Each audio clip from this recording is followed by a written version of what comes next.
ఆంధ్రప్రదేశ్లో ప్రభుత్వ వైద్య కళాశాల నిర్వహణను ప్రభుత్వ ప్రైవేటు భాగస్వామ్యం విధానంలోకి తీసుకురావాలన్న కూటమి ప్రభుత్వ నిర్ణయం ఇప్పుడు రాష్ట్ర రాజకీయాల్లో చిచ్చురేపుతోంది.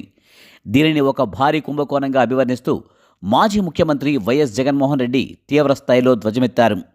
వైద్య కళాశాలల ప్రైవేటీకరణను వ్యతిరేకిస్తూ వైకాపా ఆధ్వర్యంలో రాష్ట్ర వ్యాప్తంగా సంతకాల సేకరణ చేపట్టారు.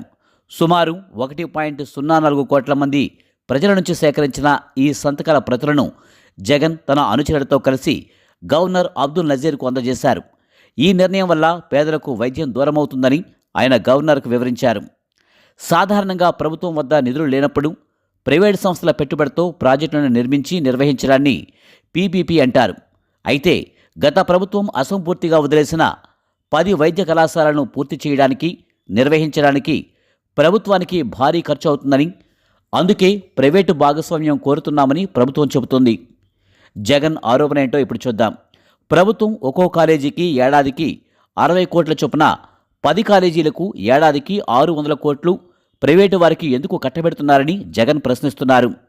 ప్రభుత్వమే నేరుగా ఈ నిధులు కేటాయిస్తే కాలేజీలు ప్రభుత్వ పరంగానే నడుస్తాయని ఆయన వాదన. ఈ నేపథ్యంలో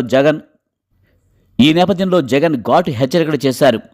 ఈ వ్యవహారంలో జగన్ కేవలం విమర్శలకే పరిమితం కాలేదు, నేరుగా హెచ్చరికలకు దిగారు. పీపీపీ విధానంలో కాలేజీలను తీసుకోవడానికి ముందుకొచ్చే నిర్వాహకులు తాము అధికారంలోకి వచ్చిన 2 నెలల్లోనే జైలుకు వెళ్లాల్సి ఉంటుందని హెచ్చరించారు. అయితే ఈ విధానంలో భారీ అవినీతి జరిగిందని, దీనిపై న్యాయస్థానాన్ని ఆశ్రయిస్తామని ప్రకటించారు. ఋషికొండ భవనాలు కట్టే బదులు కాలేజీలు కట్టొచ్చు కదా అన్న సీఎం విమర్శలకు సమాధానంగా ఆ భవనం విశాఖకు ఒక మాన్యుమెంట్ అని, చంద్రబాబు యోగా వంటి కార్యక్రమాలకు అంతకంటే ఎక్కువ ఖర్చు చేశారని ఎదురుదాడి చేశారు.